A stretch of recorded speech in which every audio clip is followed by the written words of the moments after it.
Wilson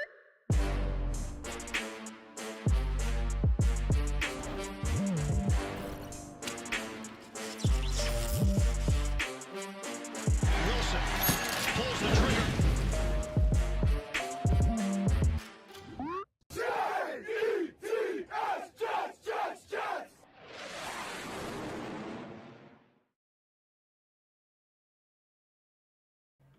Welcome to the Cockpit. My name's Ryan, and I'm super excited about our New York Jets draft, and I can't wait to talk to all my co-pilots in the chat just how excited you guys are. I can't wait to hear your thoughts of all the Jets draft picks. I want to hear the good, the bad, the ugly.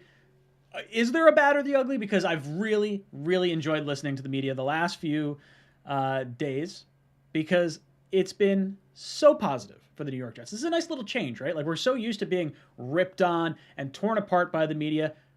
I actually want to watch more of it. It's started the channel to get away from it. Now we do some good stuff. I kind of want to, sort of listen in and just like Colin Cowherd saying nice stuff about us, Greeny saying nice stuff about us. Feels good. Feels good.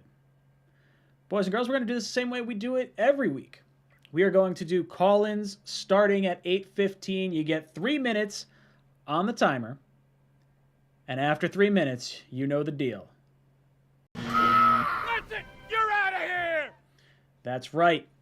That is right. You will get the chicken, and you'll be ejected out of here. But I can't wait to hear all your thoughts, all in the description, in the comment section. We'll go through it. I'll give you my thoughts on the Jets picks, things that I've learned since the NFL draft, which is really cool. I found something out that I actually tipped over on Richie's stream. If you guys were hanging out over there for a little bit, I did announce it over there, but I'll say it on here too. And guys, I do have a limited time merch drop that I'm going to be doing. Got some Sauce Gardner action. So if you guys want to get yourselves a t-shirt or a hoodie or something like that to celebrate our new number 4 overall pick. I'll probably start working on some other stuff for some of the other guys, but yeah, limited edition drop, jetstalk.com. You can head over there, supports the channel. But let's move on to my thoughts for today.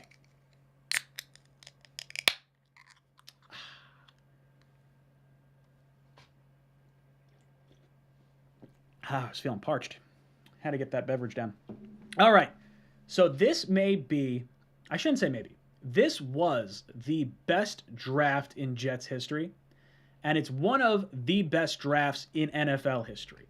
If you guys didn't know this, there was a really good article, and I'm blanking on the exact metric, but it's something along the lines of draft grades from players and their athletic ability. No NFL team has ever selected 3 players above a 92 out of 100 in NFL history in the first round. And the Jets got 3. All 3 picks, Sauce, Garrett Wilson, and Jermaine Johnson. All 3 guys above that 92 threshold. So the New York Jets got highly gifted athletic players at highly important positions of need. You look at the highest paid players other than quarterback across the NFL, and aside from left tackle, these are the 3 positions. So you're getting guys on cheap rookie 5-year contracts that are going to immediately impact this team at areas of need in Sauce Gardner, Garrett Wilson, and Jermaine Johnson. So I do love that. Let's go through little by little. I'm going to gloat a little bit because I've been pushing Sauce Gardner for like the longest time. And I really, really love this player. I mean, 6'3" corners do not grow on trees. You look at how Robert Saleh was able to utilize Richard Sherman in their defense and how critically important that was. Sauce is going to have the ability to lock down the other team's number 1 wide receiver. And he's able to blitz. He's like all over the field. He's going to create more opportunities for the New York Jets to get the ball back on their offensive side of the ball, which I think is immensely important. Combine that with Jermaine Johnson, who I wanted at number 10, who we just found out the Jets were trying, if Garrett Wilson was taken number 8 by the Falcons, the Jets would have selected at number 10 in Jermaine Johnson. So that would have been my perfect first round. That was actually what I had us queued up for, and I had us trading back in for a wide receiver. Now, this worked out way better than I could have ever predicted because Jermaine Johnson fell way farther than anyone could have expected him to fall. And Joe Douglas saw an opportunity. He traded up. He got his guy. And I love this. This is something that I think, we look at this draft. Joe Douglas decided to go with quality over quantity. Now, to take that one step further, I heard something. I believe it to be true. Based on the other reference points that I've kind of heard from. But the Jets were, in fact, trying to trade up into the first round for Bryce Hall, and I found out that they were willing to give up pick 38 and the rest of the draft class. So you're talking pick 38, 69, was it 107, 111, or whatever those other, 4 picks were. They were willing to give up all those picks to come up and jump up to the Packers pick at pick number 28, I think it was, to select Bryce Hall. Now, the Packers wound up not accepting the trade because they wanted the Jets to kick in a second-round pick in 2023. The Jets decided not to do that, and they decided to roll the dice and see if Bryce Hall would fall. There was concern that a team was trying to trade up to pick number 29. That team wound up being the Seattle Seahawks that was attempting to come up. Now, we did learn that the New England Patriots ended up with that pick, and they wound up taking Cole Strange, which was another whole situation of things going on. It got all of us really laughing and everything. But it's interesting because it kind of changes the dynamic of the draft a little bit, because you then sort of look at it from the scope of, okay, the Jets were going after these top 4 players, and they said, forget the rest of the draft. These are the guys that are going to impact our team right now. So the fact that we were able to get that without having to give up all those extra picks, and you wind up getting picks that were bonus picks to us, if you want to call it that. So Jeremy Ruckert, loved the selection. That is a Jet fan nod. All of us Jet fans, for the most part, were basically pounding the table in some capacity, or maybe not pounding the table, but hoping there would be a way for us to bring Jeremy Ruckert into the New York Jets. By not trading away those picks, we had the opportunity to do that. And then you look at the next 2 picks, offensive line and defensive line. That's a GM nod to Joe Douglas, and that's a head coach nod to Robert Saleh. So you got the Jet fan. Let's see. I believe this to be the same current stream. Okay, we're good. We're back. Oh, apologies, boys and girls. Let me get back into character. All right, talk to me. You hearing me? And we're back. Internet drops. I'm not sure what happened. That caught me off guard. All right. So I'm sure we'll get some guys back in here. What's going on in my watch? Something's going on.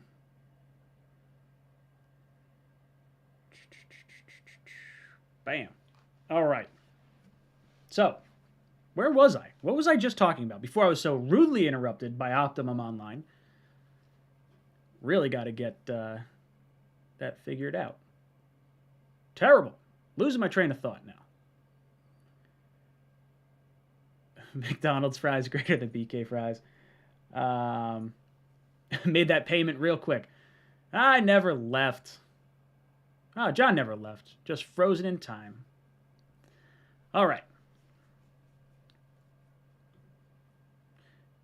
Ooh, tiny little super chat. Let me figure out how to do. Let's stretch this out. Bam!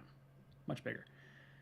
All right. Jared says, not sure how you feel, or not sure how to feel about everyone praising the Jets in the draft. Us Jet fans aren't used to all the positivity. Do we dare be optimistic? I really want to hear what Joe Beningo's take is, because I don't know how anyone could be negative after this type of draft. It's absolutely awesome to see. I think it's one of those things where if you're a Jet fan, this is probably the happiest you've been since 2010. Realistically, the happiest since a weekend since 2010. Maybe you want to argue the Patriots win in overtime in 2015, which ultimately ended up in a loss the following week to Rex Ryan in Buffalo. This week, probably the best few days that I've had as a Jet fan in a very, very long time. All right, so let me go through the rest of this draft now, because I was talking about the first round and Sauce and the edge rushers. I love Garrett Wilson. I'm a big, big Garrett Wilson fan. The idea that you were able to still get Jermaine Johnson makes the Garrett Wilson pick so much better for me because I was afraid that you weren't going to be able to get the elite edge rusher. Now, with Garrett Wilson, he's basically an Odell Beckham Jr. clone, and it's really friggin' cool to watch. This guy will contort his body. He can run great routes. It's everything you want from a wide receiver on your team. Like if you're looking at the Jets, this is the deepest we've been at wide receiver. It's the deepest we've been at running back. It's the deepest we've been at tight end in a long time. And you could argue this might be the deepest we've been at offensive line as well. So there's really no excuses for Zach Wilson. And I think this is going to be an awesome opportunity to see our team grow.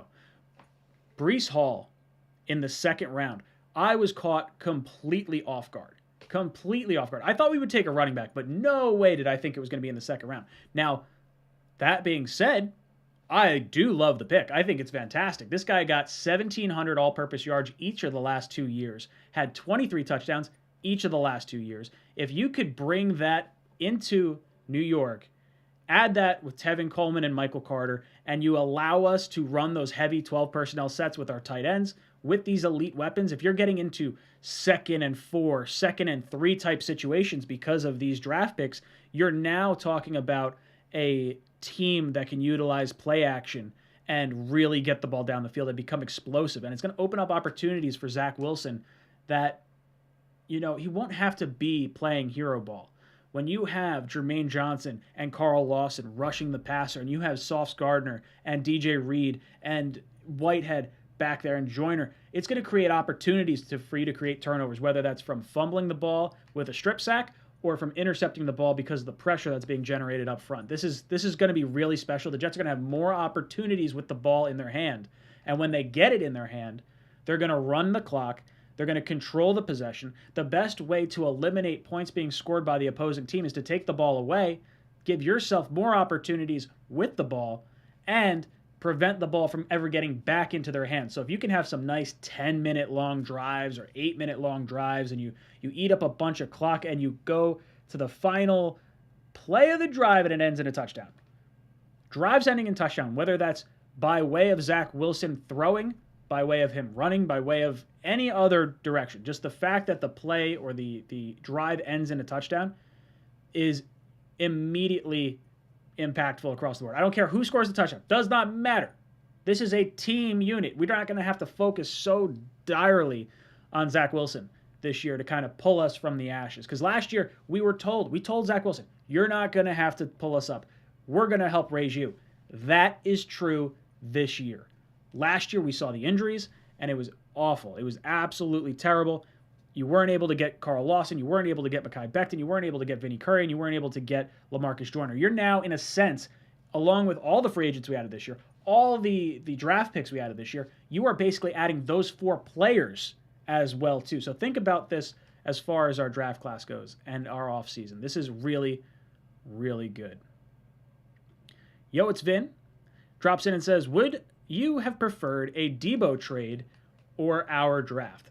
I prefer our draft. Now, that being said, prior to the draft, I would have 100% traded for Debo for the number 10 pick. No questions asked. I wouldn't have done it now knowing that we would have gotten Jermaine Johnson. But I wanted Sauce. If you wanted to go edge at 4 and you were going to take your wide receiver at 10, then okay, fine, trade 10 for Debo.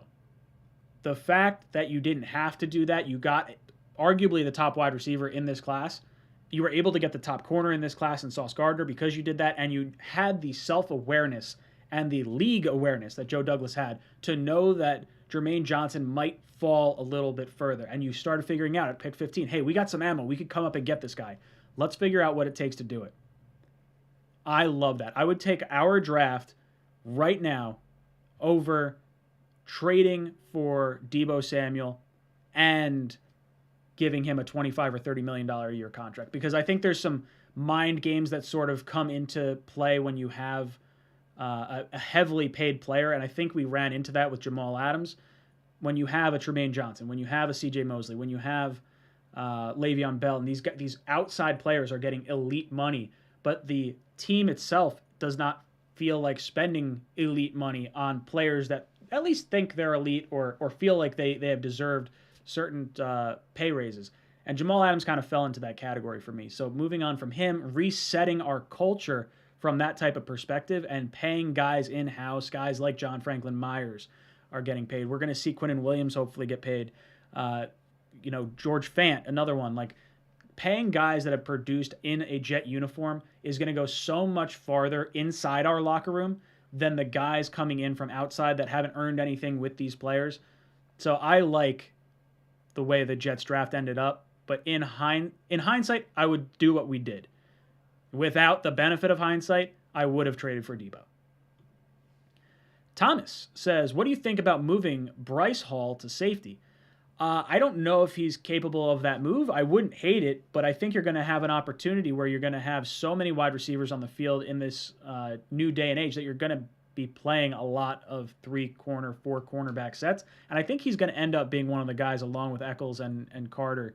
So I don't think it necessarily relegates him to a complete backup role.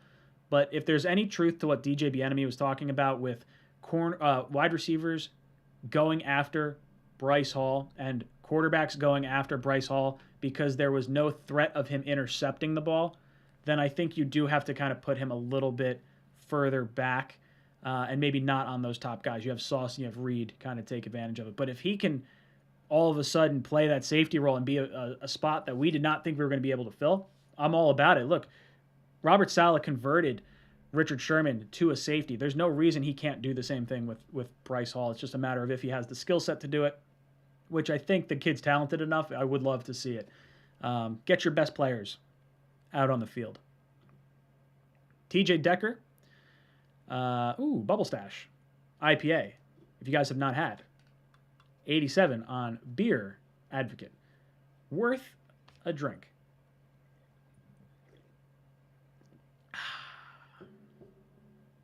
Comes in like a 6-pack of a bunch of different flavors, or 12-pack of a bunch of different flavors. TJ Decker says, realistically, where do you see Jets finishing at the end of the season? We're all very excited, but are our expectations too high right now? I believe Vegas has us at a 5.5 win season. Now, Vegas generally does not do things that they would potentially lose money on, but I would 100% put some money down on that 5-win season. I think the Jets can get up to 7 wins. I think 5 wins or 5.5, whatever it is, I think is definitely low. If everything clicks, like if Zach Wilson hits this year, we're going to be way better than a lot of teams really think we're going to be. I think we're going to catch a lot of teams sleeping. We do have a really hard schedule, so look, there is some risk to that. So I don't want to say bet your money on it because you might wind up like losing it, and I don't want to be responsible for that. But as a guy who generally does not bet on the Jets because he knows what's going wrong and all that, like I'll put some money on like offensive rookie of the year, defensive rookie of the year, just as like a fun hope. But like I would be very surprised if we did not win more than 5 games this year. Would be very surprised. Mumtaz drops in, says, found Bryce Hall scouting report interesting on Pro Football Focus. He dropped 6 potential interceptions in college. Hands not good enough, so not a safety. Also worrisome. Pro Football Focus really negative on Jermaine Johnson. Not old and not enough pressures. I'm curious to see why. Like, are they saying on a per snap basis pressures? Because he hasn't played that long in college. And he is old, but if they were to go by the, hey, he's old metric, then TJ Watt would have never been drafted and would have never worked out. So I'm not as concerned with the age thing. He's only 24, I think, or 23. 23, because I think all the other edge rushers are like 25, or 21. Words are hard tonight. Been on stream way too long. But yeah, maybe moving Bryce Hall to safety is not a good thing. You want to be able to get those interceptions. All right. So I was saying we're going to go to the phones. We're going to go to the phones. Because the stream dropped, I'm going to drop this real quick. For those of you that want to get your hands on some limited time merch, I got a merch drop. I'm going to post about it tomorrow, but I wanted you guys to get in on it first. Limited edition stuff, and then it's going to be gone right over on jetstalk.com if you want to get something for yourself. That's a big applesauce. You got a wide receiver covered in sauce, and then just sauce. The bottom of a sauce can splat. But yeah, all right. Let's talk a little football, boys and girls. You're gonna get 3 minutes on the clock, and after 3 minutes, you're gonna get the chicken. You're out of here! So let's pull it up. Phone number is on the screen. You get 3 minutes to plead your case. Talk to me. I want to hear all your thoughts about the NFL draft. This is going to be really exciting. And I'm really looking forward to hanging out with all you guys and girls, hearing exactly what you guys felt like on draft night. I want to hear all your emotions, things that were running through your brain after Sauce was picked at 4, after Wilson was picked at 10. What'd you think was going to happen with the edge rusher? Do you like our draft? I don't know. Of course I do. Of course you do. Gotta love it. Who we got on the phone? Call from Mike the Barber. to accept. Mike the Barber, what's up, dude? Welcome to the Cockpit. Hey, so we got the guy we wanted at 4 and 10 or 26. Now, where else do you want to go with the team? Where do you want to patch up? Where do you want to go from here?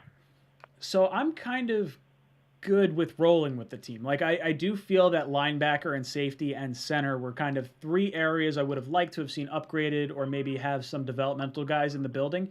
And I do think we're going to add some more. I haven't looked at too closely into the undrafted guys that we brought in. I want to say it was a running back or 2 running backs or something along those lines. So there's a few things that I would like to see the Jets do.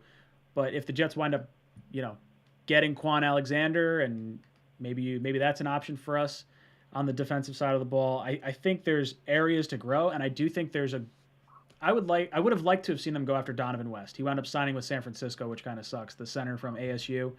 I think the Jets would inevitably like to move on from McGovern, and unless they bring someone in that they think could do that, and I don't think it's this year.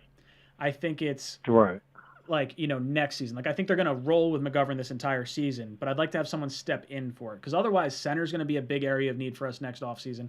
I do think linebacker is going to be with C.J. Mosley potentially leaving as well, and then safety with Joyner on a 1-year contract, and we're not exactly sure what we're going to get out of Ashton Davis going into his final year, I guess, as a New York Jet. So it's going to be interesting to see. What would you say it doesn't work out? Yeah, what would you say our areas? We definitely need to go for a big pass rusher. If we get the opportunity, I promise you, he will make that.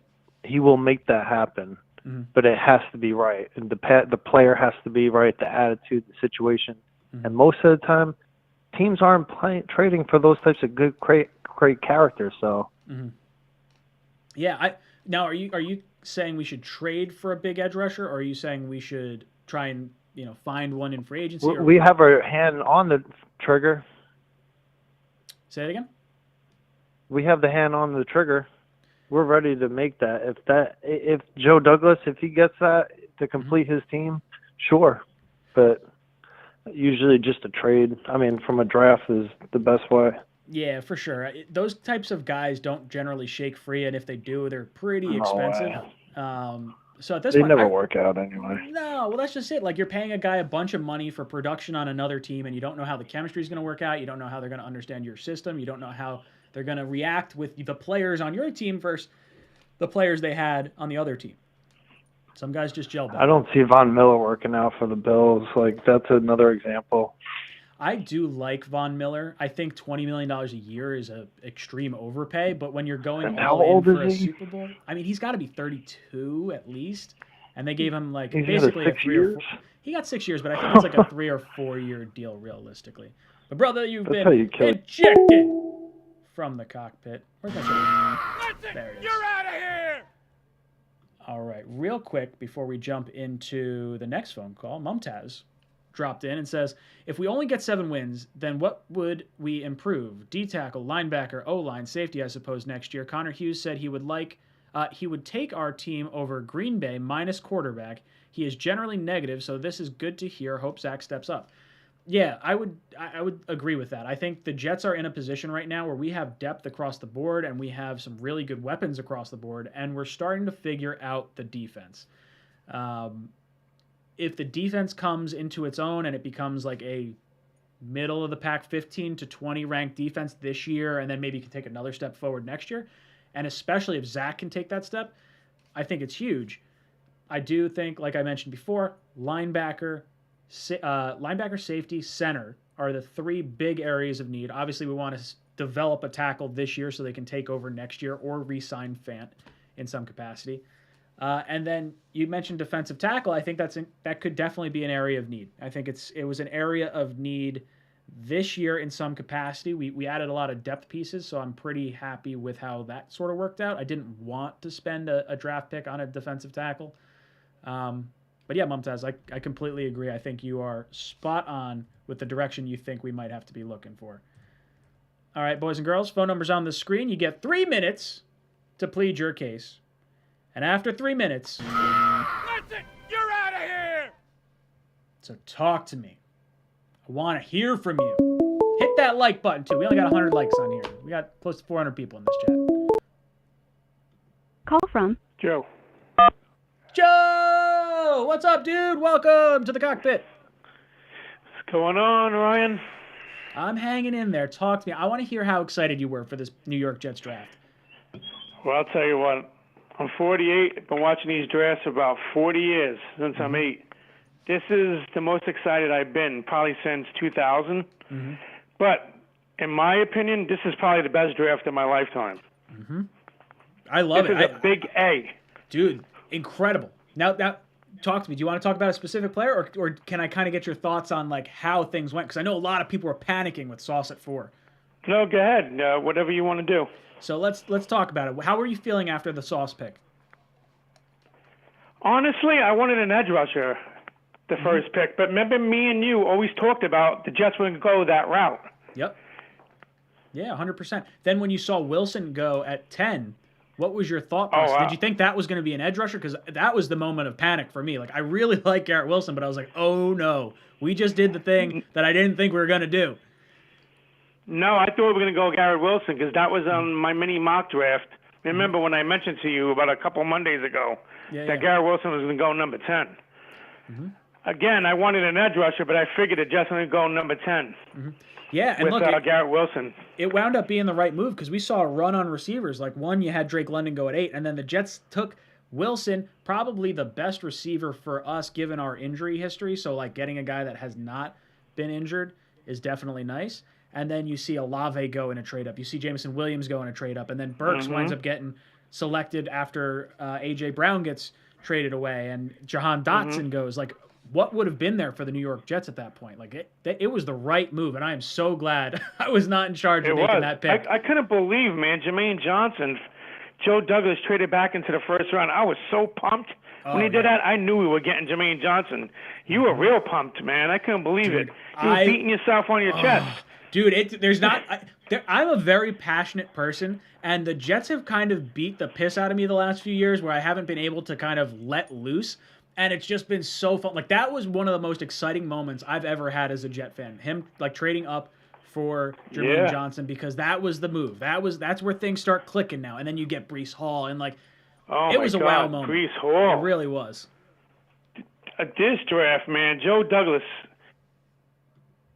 he's a great GM. It's just a matter of time until things start rolling, in my opinion. If Zach Wilson nails it, we're definitely winning 7 to 8 games if he nails it. Dude, just a baby step forward. I feel like you can get 4,000 yards out of Zach if he plays all 17 games, and if you could wind up getting like a 2-to-1 touchdown interception ratio, even if that's like 20 to 10, I'd be fine with that. I think you're going to play a lot of ball control this year.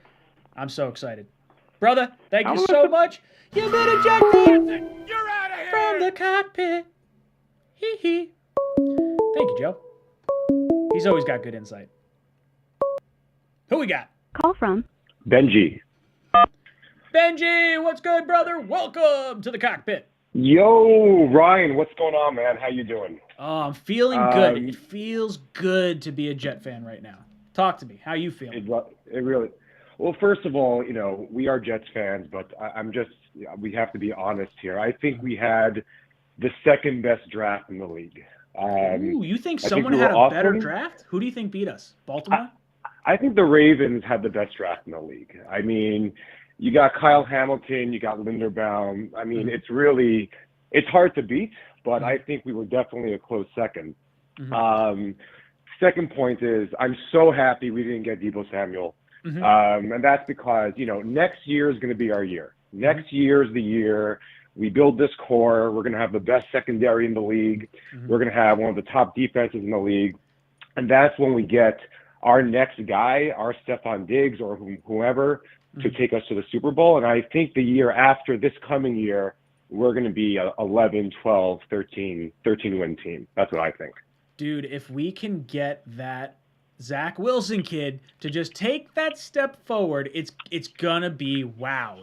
Zach Wilson, he may not work out, but I think he does. I think he will, and he's got the talent that you want and need to have in the AFC. If you want to compete with Deshaun Watson, Patrick Mahomes, Josh Allen, Lamar Jackson, Joe Burrow, Herbert, Russell Wilson, all these guys, you need an incredibly athletically gifted quarterback. And Mac Jones is not that. Tua Tagovailoa is not that. Zach Wilson could be that. He could be. And you know what? Even if he isn't, I'm not on the side that says if Zach Wilson doesn't work out, we got to get rid of Joe Douglas. I'm with you. I'm 100% with you. I'm all for, if Zach Wilson doesn't work out next year, we kick him to the curb. I'm all about giving Mike White a chance. I know we're not talking about Mike White anymore. I'm all about Zach Wilson right now. But if we build this core to what it could be, and you throw in an above-average quarterback, and we know Mike White can be that, I think we can be a great team, even with another quarterback. So I think you're 100% right. I think that Joe Douglas can withstand or should be able to withstand the failing of potentially Zach Wilson.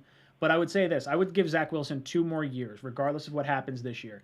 I would say you're hoping for that step forward. If you kind of get that middling sort of result where you're kind of not sure, maybe Sam Darnold could compete. We kind of get that sort of feeling again with Zach Wilson. Yeah. Then I would go in and I would go for someone like Jimmy Garoppolo. And you bring in Jimmy Garoppolo to compete with Zach Wilson in that second year. So you're adding more talent, and now all of a sudden you have a really loaded roster, more loaded than what we've got right now. And then after that, if Zach doesn't compete well in year 3, then you can move on from him. You'll have 4 drafts of Joe Douglas under his belt, so you'll be able to tell if he has that talent evaluation that we really believe that he has, especially from these last 2 drafts. I would not wind up moving on from Robert Saleh. I think having a consistent message and a consistent coaching staff is where you'd want to be. And I would give Joe Douglas and Saleh the opportunity to either lure a veteran quarterback in or select another rookie. But I really think Zach Wilson's the guy. I have people talking to me, all the time about, Zach Wilson and the Jets and everything. They're like, so what do you actually think? Are you just being positive on stream and, on videos and whatnot? And I'm like, no, not at all. I believed in Sam Darnold, truthfully. And then as soon as that, trigger flipped, I was done with Sam after, say, week 5 of 2 years ago. And I was very honest about it. I really, truly believe Zach Wilson has all the talent in the world to be an elite quarterback in this league. And I think Joe Douglas and Robert Saleh are the guys to get that out of him. But, brother, thank you so much. You've been ejected from the cockpit. I let it go a little longer because I wanted to talk just a little bit. Boys and girls, you get 3 minutes on the stream to plead your case. Tell me what you think. Then after 3 minutes... That's it! You're out of here! I love it. I love it! I just get all sorts of excited for this kind of stuff.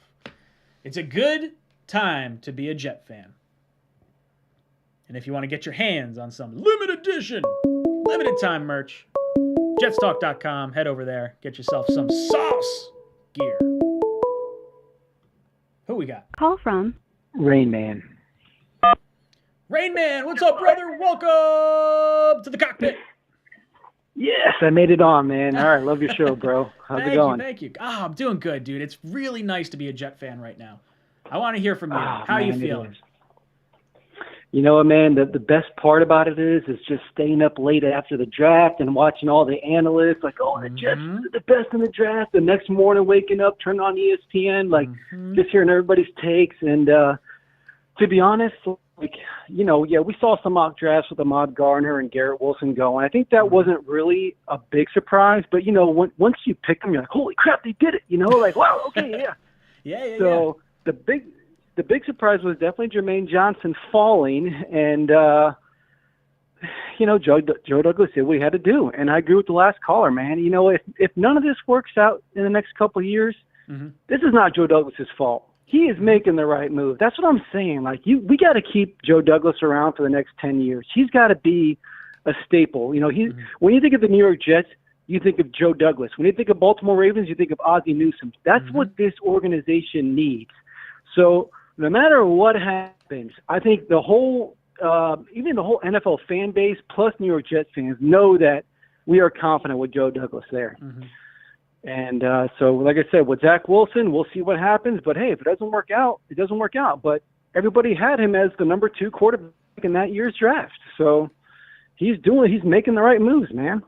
Yeah, there hasn't been any move that Joe Douglas has made in the last 2 years for sure. I would say the only move that I've ever questioned was James Morgan in the 4th round. That one felt really weird, and I'm thinking that had something to do with like the COVID, no interviews, things of that going on, Adam Gase being there, not necessarily being on the same page. Like, there's a lot of excuses I could make for that first draft because his last 2 have been friggin' home runs. Yeah, and I think we kind of felt that a little bit with Jake Ferguson when he first picked him. Like, oh, what is he doing? Like, Jeremy he Ruckert, just got 2 tight ends. Or Jeremy Ruckert, I'm sorry. Yeah. And when you think about it, though, it's like, okay, well, wait a second. No, this is actually a good pick. We only signed these tight ends to like 2 or 3 year deals with probably an option to leave after a year. So it's like you definitely want to bring someone in to mold with Wilson and grow with him. And I'll tell you what, man, our receiver class looks pretty good, but we're kind of short. You know, like, you know, Garrett Wilson, we don't got a lot of size. You know, the Berrios, Wilson, Moore, even Zach Wilson's a little undersized, but we are a Denzel Mims away from winning 10 games. You know, you guys are saying 7 games. If Denzel Mims was what we thought he was going to be, we are a 10-win team. If this guy's bringing in 1,000 receiving yards, 10 touchdowns a year, we are a team. You know, obviously you got to have someone throwing the ball, but Denzel Mims is the missing piece here. He needs to step up. Dude, he really is. I really hope we get to see that from him this year. There's no better time like the present, brother. Thank you so much for the call. You've been ejected. You're out of here. From the cockpit. Who we got? Call from Eli. To accept, press 1. Oh, Eli. How you doing, brother? Welcome to the cockpit. I'm doing great, Ryan. I'm doing great. I'm so happy, man. Talk to me. I want to hear it all. I honestly love every pick. I was with you on Sauce. Great culture guy. I just think he's just a winner, and I think he's just going to change us. Like, Thibodeau still scared me, you know. Like, people are disappointed we didn't draft Thibodeau. I'm not. We got Jermaine Johnson, and I'm just so happy with Sauce. I can't wait for the numbers to come out. I'm going to purchase a Sauce jersey. I just don't know what color. That's the only thing I don't know. Dude, Garrett Wilson, I'm absolutely right love there. the pick. Oh, yeah. Sorry, I'm stumbling over stuff. Go for it. Tell me. Garrett Wilson, absolutely love the pick. Jermaine Johnson, great value. Bryce Hall, next Jonathan Taylor, love the pick. Ruckert, fan favorite, absolutely love him, live in my dream. And then Max Mitchell, great value. Clemens, whatever, it's another 4th. I don't care about Clemens, honestly. Dude, I'm really, really excited with how everything's kind of worked out for the New York Jets. This isn't something we're used to, like, at all. So to finally have something where the rest of the league is talking about the New York Jets in a positive manner, it's incredible. I like literally all the picks. I think they're all fantastic. I think Bryce Hall is going to have the most impact immediately because of all the, you know, the running backs just kind of have their extra gear kicked in right when they start. But dude, I really believe in Joe Douglas, and I really believe in the rest of this roster. Was there a pick that you loved more than another, or that you think might have more of an impact than another? I'd probably give the same answer, Bryce Hall. And it's pretty funny because when we first traded up, we jumped to Texans, right? and I thought we were getting Dean. I'm watching Yep. the draft with my dad, and as soon as I see the trade up, I am jumping for joy. Oh my God, we're gonna get Dean. We're gonna get Dean. We're gonna get Dean. I'm running back and forth, and my dad's like, "Oh, I mean, you're getting all excited. It'd be pretty funny if we don't select Dean." And I'm jumping for joy. Now, who else could it be? It's gonna be Dean and Dean. And I'm just for the next 5 minutes until it picks in. I am just celebrating, and then we go Bryce Hall, and I fall to the ground, so upset. Oh, dude, I was shocked. I was like, oh my God, they went with a running back. Like, I don't hate it. It's the top running back. But, like, man, I thought the value would have been better going a little bit later on the back and selecting a different position. But, I mean, it's hard to argue against Bryce Hall. Like, this dude is, like, legit. I love it now. I mean, I just didn't really – I was kind of disappointed in Dean. Then I found out all the medical issues. So I 100% agree on this. And I'm so happy we ended up picking Hall. Dude, I'm right there with you. I was pounding the table for Nakobe Dean. Like, that was who I thought we were getting. I was like, there's no way we're letting him pass. Like, he is the perfect mentality for us. And then you hear about all the injuries and the things. Like, he may not play right away. Like, they're saying he's going to be ready for training camp, but then you're also hearing other stuff. It's like, dude, I don't know. It's pretty dicey. But I'm really, really happy with all the picks. Eli, you have been wonderful. That's it! You're out of here! But you have been ejected from the cockpit. Who we got? Call from Andrew. To accept, press 1. Andrew, what's up, dude? Welcome to the cockpit. Hey, how's it going, Ryan? Oh, I'm hanging in there. Talk to me. How are you feeling as a Jet fan right now? Oh, I'm feeling great, and I wanted to talk to you about my favorite part of the draft. Ooh, you know what that talk was? to me. What was that? When the Patriots took Cole Strange. Dude, that and Tyquan Thornton, those two picks were just like, wow, what the hell are these guys doing? They traded away the fourth best guard in the league for a fourth-round pick to the Tampa Bay Buccaneers. Don't tell me there isn't some kind of collusion going on there. And then they wind up trading up to go get, like, a guard that should have gone in, like, the third round in the first round. I love it. That's exactly what I want to see from our division rivals. You understood? Did you see the video of the Rams? Oh, it was great. It was great. Dude, they were like, we thought he was going to be there at 104, or, you know, whatever number they were. Joking with each other. One guy didn't believe it. He thought he was just kidding. Oh man. Funny. They're like, no way. Why did we even bother scouting him? Oh, it was so great. You could tell they were having a few drinks and, like, wasn't sure where that was going to go. It was really funny. Right. That is funny. Yeah. And then I think Belichick maybe tanking the ship because Kraft gave him the ultimatum he's got to win so many games. Yep. And in order to spite him, because Belichick's such a miserable human being that would do such a dumb thing like that just for his own ego. He's tanking the franchise just to spite Kraft. I don't know. That's just an idea of mine, but. Dude, that's what it sort of felt like, right? Like, it almost feels like he's finally getting back at everyone. Like, okay, Brady won his Super Bowl. I'm not sure what's going on. I don't know if I necessarily trust Mac Jones. I don't know if he's thinking that, but I'm hoping he's thinking that. And he's just like, I'm just going to go scorched earth on this mother trucker. Like, this will be fantastic. And I hope that's I want them to be in friggin' quarterback purgatory and the basement of the division for 20 friggin' years. Yeah, you're not kidding. And that year that he had his dog on the screen, I feel like he did that on purpose to, like, send a message like, who cares about the draft? Like, a dog could do it. It's like, I'm so done with this. I'm so much better than all these other people. Or he just doesn't care. And then there's Pete Carroll, too. I don't know what that guy's doing. He's on his way out the door. Dude, he's stacking running backs like they're going out of fashion. It's crazy. Oh, my God. They were the team that was trying to trade up. He's got Geno Smith. Well, they got they got Geno Smith and they got Drew Lock. They got two guys, right? Like, fingers crossed, maybe that'll work out. You got to think they make a move for Baker Mayfield. Like, I don't know what other team would. Yeah, I guess, that would be their best bet at this point. They'd be paying, he's like $18 million. Boom! You're out of here!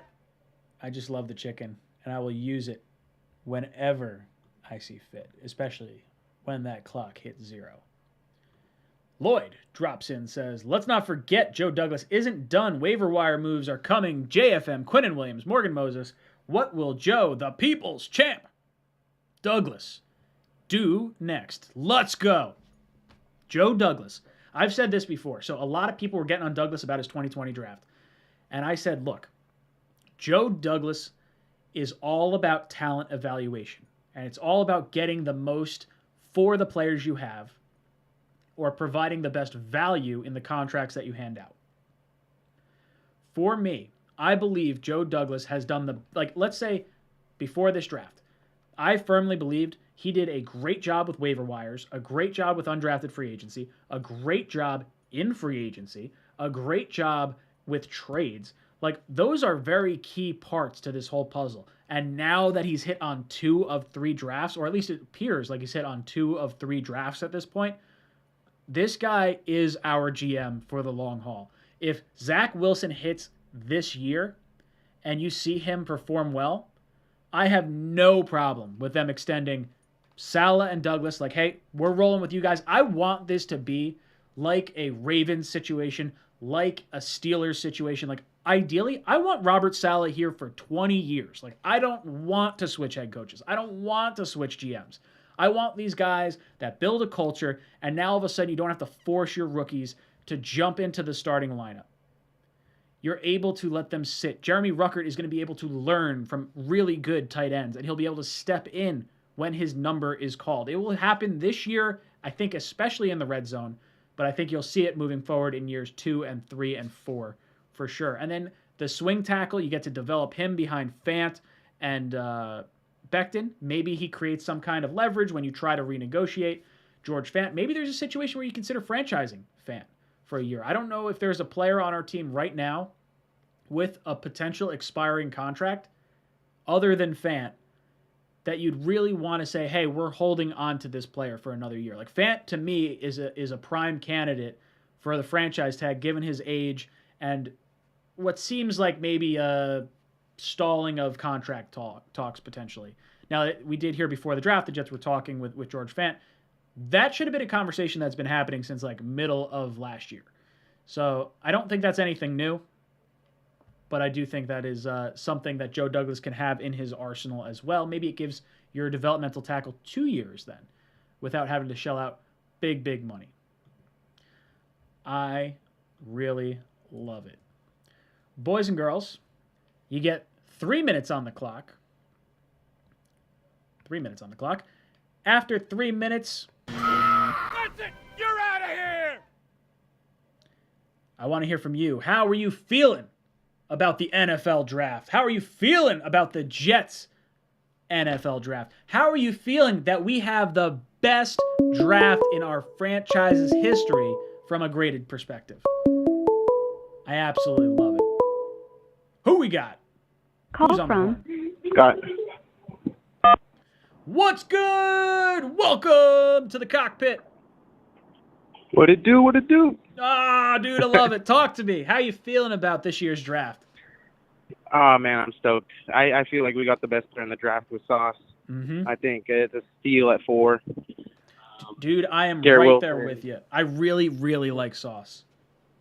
Yeah, he it's so funny because, like, in my head, I was going edge rusher, but my heart, the whole, like, last month at least, was like, no, Sauce is my guy. Sauce is Dude, so when we actually went with him, I was stoked. Oh, dude, I felt so bad for Matt and Greenbean because I was, like, all sorts of excited because I was right there with you. Like, this, to me, was the CeeDee Lamb versus Becton debate. It was, I love CeeDee Lamb, the player. I think he's a really, really good player. I would love to get him on the Jets, but left tackle's the right decision.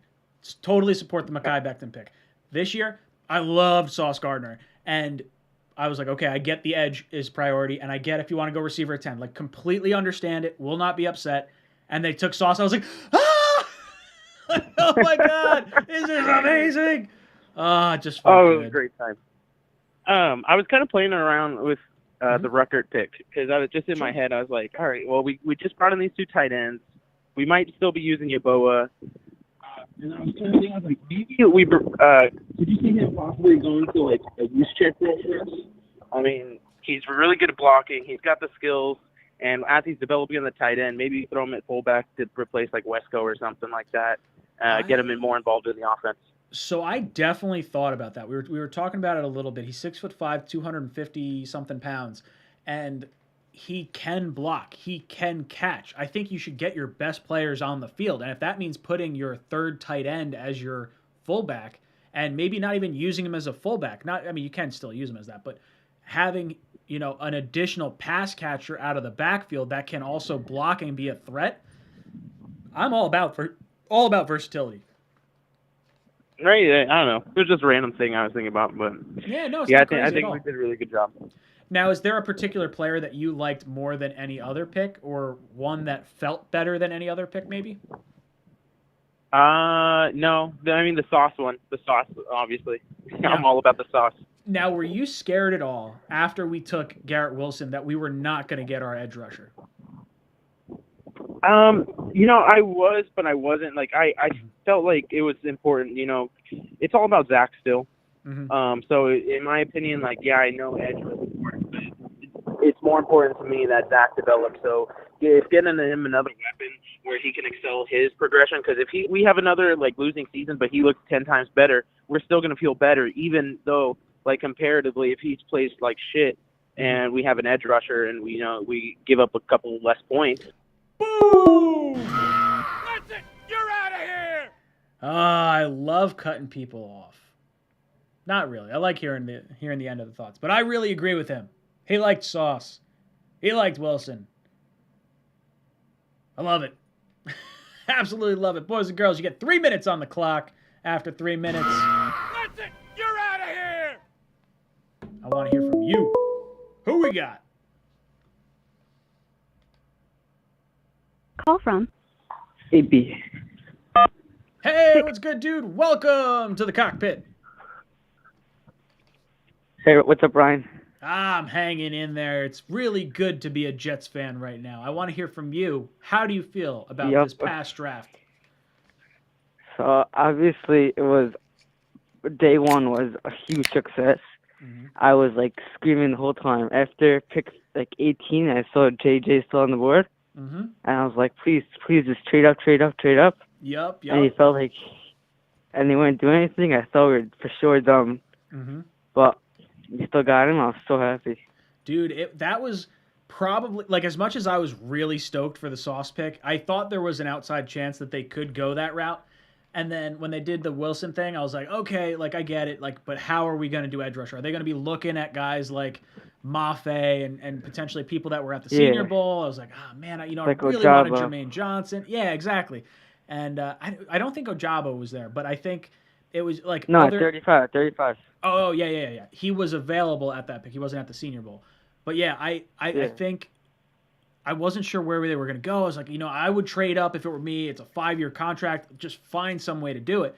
And when it happened, the pure excitement out of Matt Greenbean and myself was just ecstatic. And then when the pick was finally made, that might be the most excited I was for a pick because it was the player I really wanted the Jets to get at 10. Yeah, and we got him at 26. Yeah, but I love the Bryce Hall pick. I feel like we need to do that 2 running back attack with Carter and Hall. Yep. But at pick 101, I really did not love. Mm-hmm. I saw after we signed Uzama Conklin and we still have Yaboa Young. I really did not think we need him. Sure. Jeremy Ruckert. I felt we should have definitely.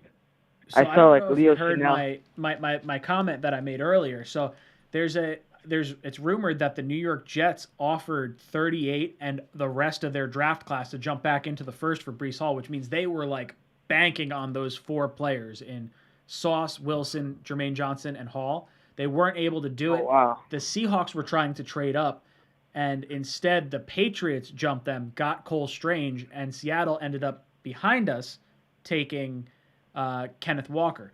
So what's really cool is when you consider that and you think, okay, those extra 3 picks that we had at the end in Ruckert, Mitchell, and Clemens, those are almost like bonus picks. The Jets were kind of okay with just blowing their load on the guys that they really wanted.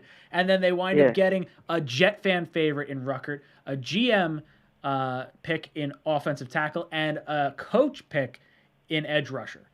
I love it. I absolutely love it. I think they got the guys they wanted.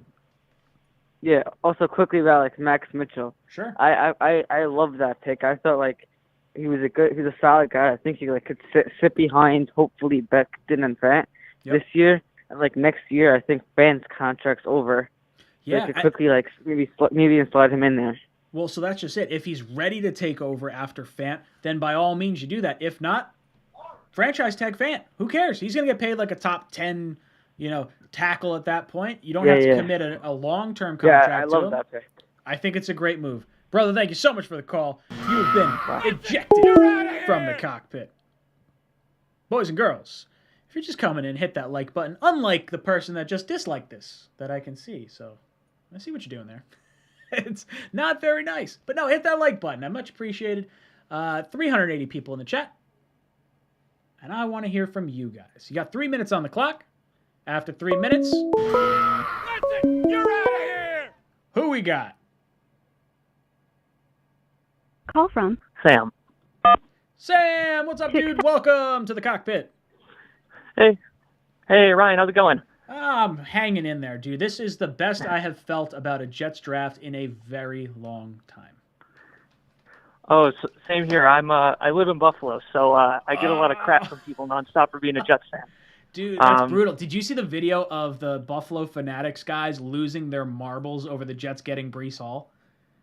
Oh, I loved it. It's fantastic. Every pick, I got my phone blown up like, holy crap, what the hell are the Jets doing? This is not what the Jets normally do.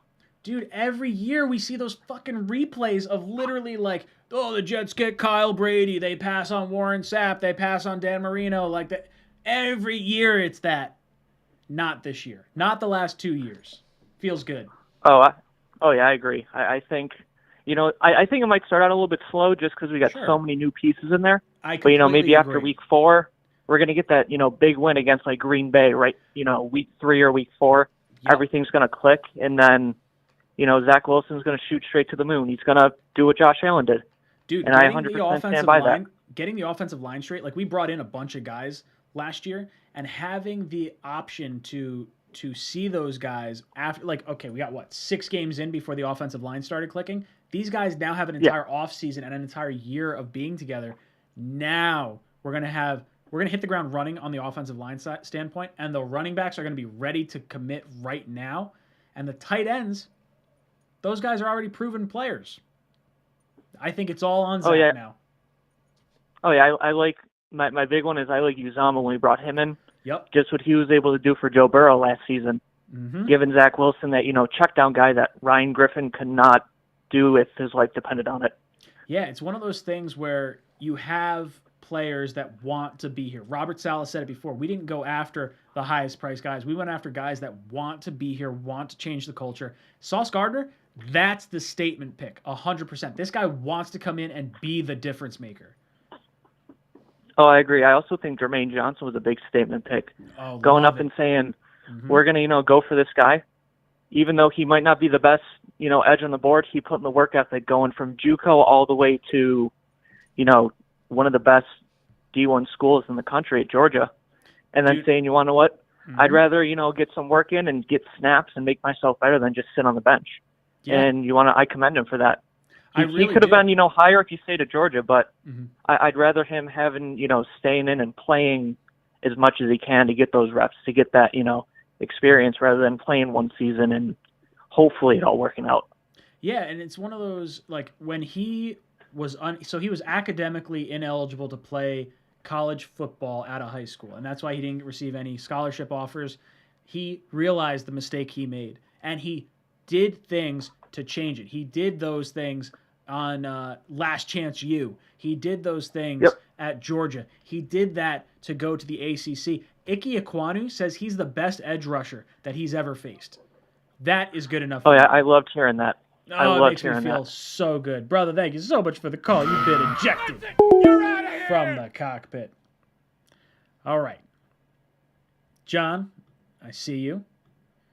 John says, I remember last year how pumped we all were. Then, bam, injuries. I just want our team to be healthy on the field on day one. I think we'll be competitive as long as Zach plays winning football. So here's the best part about this year compared to the last few years. Because of the free agent acquisitions, because of the drafts last year, this year, we have a little bit more depth. And injuries can absolutely sideline your entire season, when you lose your premier free agent last year and elite player in Carl Lawson, and you lose the guy opposite him, and this defense is predicated on pressure in Vinny Curry, that hurts your chances of winning. And you have a rookie quarterback, and you're the youngest team. Like, I'm cool with losing some games this year because we're young and because we're making some dumb mistakes. But if Zach Wilson makes that step, and you look at how this team is built, we are set up for a very successful future moving forward. And not even just that. You look at the injuries that we've had in the past. We have more depth than we've ever had at offensive line, at wide receiver, at running back, at tight end. Those 4 positions, there is no excuse for Zach Wilson to not perform well. If he has the talent, if he has the mental capacity, if he has everything right there, and I think he does. I'm pretty sure when you were seeing things as we went through the season, I know a lot of Jet fans checked out. They're like, hey, we're losing. I'm not wasting my time on that, and I get it. But I sat and I watched every game, and I watched every play multiple times, and I can tell you for a fact, Zach Wilson got better each and every week. And it was just little things. It wasn't everything all at once, but there was little things. It was like, okay, hey, remember that goofy interception I had where I ran to the offensive line, threw it, it bounced off my guy, and the guy caught it for an interception? Yeah. A week or 2 later, he had the same exact play open and an opportunity to do it, and he held onto the ball, he ran, and he didn't force the ball. You saw later in the year, he ran up to the line of scrimmage to catch guys on the field, 12 men on the field. He did the hard count to get guys to jump off sides. Those are Tom Brady type moves. Those are Aaron Rodgers knowledge type moves. Those are what good quarterbacks do. Those are the small things that you get right. Now he'll be able to react to the playbook as opposed to trying to think about each play and where he should be and where his receivers should be. If these guys are running the right routes and he understands the playbook and he gets to react rather than try to think about everything, that's where you make the big jump. And I'm really looking forward to it. Guys, there are 3 minutes on the clock. You get to you get to plead your case, or at least tell me what you thought about the NFL draft. And after 3 minutes, you know what happens. That's it! You're out of here! Oh, man. Look at all you guys in the chat. We got 400 people in here. We only got 200 likes. Do me solid. Hit the like button. Oh, Chris from Florida, I see your phone call coming in. Call from Rich Rise. You're going to have to get in here. I want to hear this excitement. To send a voicemail. Talk to me, brother. Welcome to the cockpit. Ryan, what's up, JETS? Let's go! Dude, it's been so long since we had a really good draft and since we had this much energy as a fan base. Tell me how you're feeling.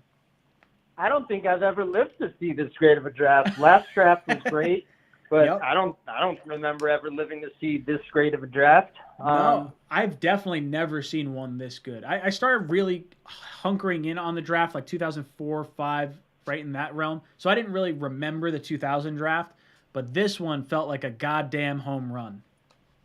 Dude, when we got Jermaine Johnson at 26, I just couldn't believe it. That's just, in my eyes, that's the steal of the draft. I think we're the winners of the draft, no questions asked.